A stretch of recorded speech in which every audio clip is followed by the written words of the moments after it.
Thank you, Mr. Chairman. I want to thank you all for being here today. I wanted to point out that in my district, we're experiencing a real problem with Treasury checks being stolen. And obviously, this is not something that's unique to my district, although it's been heavily impacted.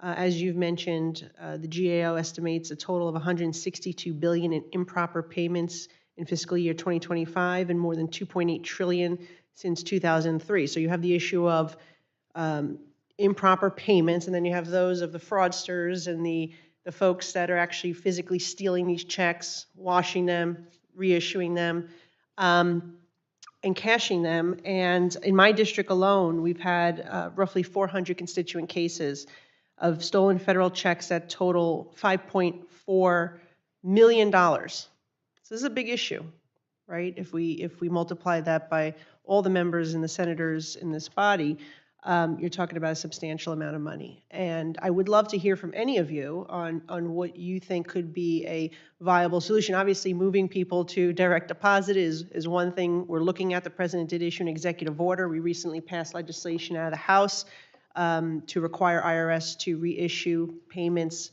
if the consumer wants or the taxpayer wants via direct deposit. Maybe tracking checks so we know what point these checks are being stolen. And then AI, as you're discussing today, can come in handy as well. So we'd love to hear from any of you on any ideas or solutions you may have or what you've seen work potentially in the private sector as it relates to financial crimes that could be applied here.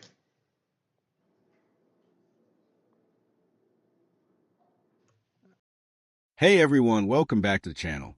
Today we're diving into a hot topic straight from Capitol Hill. Congresswoman Nicole Malliotakis just called out a major issue plaguing our government: waste, fraud, and abuse of taxpayer dollars. But here's the kicker: she's asking why we're not using artificial intelligence to fix it. $162 billion in improper payments in just 1 year.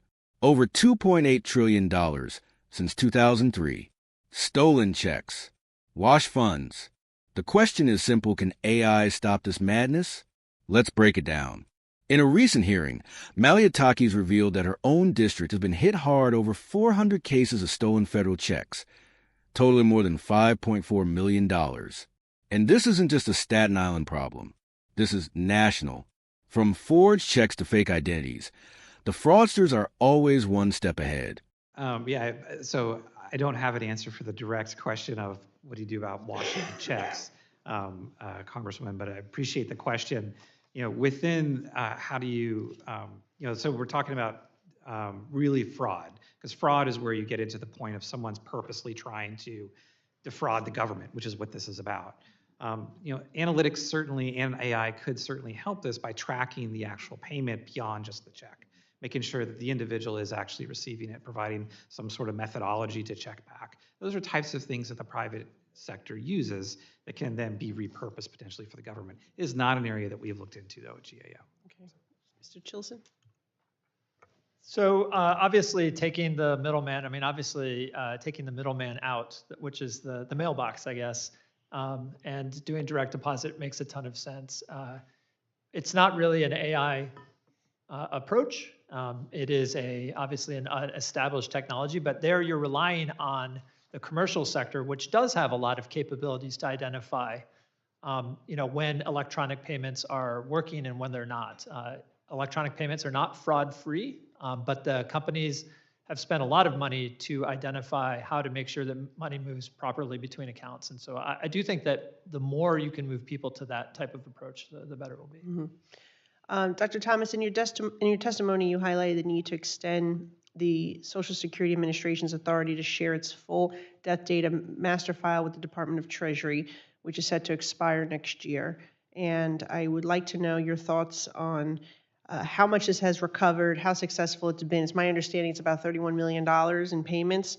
And can you highlight any other multi-agency data sharing that needs to take place? I would love to, but I want to make sure I give you exact information. So if you don't mind, I'll get back to you on that. Okay, no problem. And then one more question for you. What is the most significant barrier stopping the federal government from implementing these advanced AI technologies to eliminate waste, fraud, and abuse? Yeah, so I think there's two areas that I want to particularly highlight, and this is one of the biggest questions out there.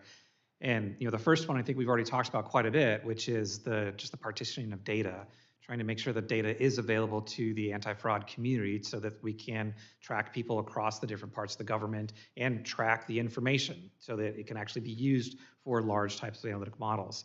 The second is actually just as important and probably needs to happen before the first, which is a foundational data that is validated, that shows these are actual indicators of fraud or improper payments.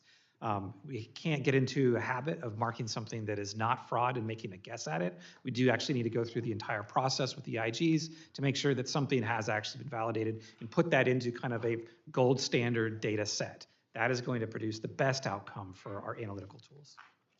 Thank you. Experts at the hearing agreed AI can help. Imagine smart systems tracking payments, flagging suspicious behavior, even verifying identities in real time. It's already happening in the private sector. Banks use it. Credit card companies use it. So what's stopping the government from tapping in? Great question. 1. Data silos. Agencies don't share enough info. One department doesn't know what the other is doing. 2. Validated data. AI needs quality data to work. The government isn't labeling fraud accurately enough to train smart systems. Basically, without good data and cooperation, AI is stuck on the sidelines. And that's costing you money. Some solutions are already being discussed, like pushing for direct deposit to avoid mail theft and expanding interagency data sharing. There's even talk of building a gold standard fraud database to train AI tools properly. But it's going to take action, policy changes, and yes, tech investment. If you're into how AI can clean up government corruption and want to stay ahead of these debates, hit that subscribe button. We cover these deep dives every week. Don't miss the next one. To wrap it up, Nicole Malliotakis raised a critical point: we're losing billions, and AI might be the key to stopping it. But unless the government gets serious about sharing data and modernizing systems, we'll keep patching holes instead of fixing the leak. Let me know in the comments. Do you think AI can really solve this? Or is it just another buzzword? Thanks for watching. I'll catch you in the next one.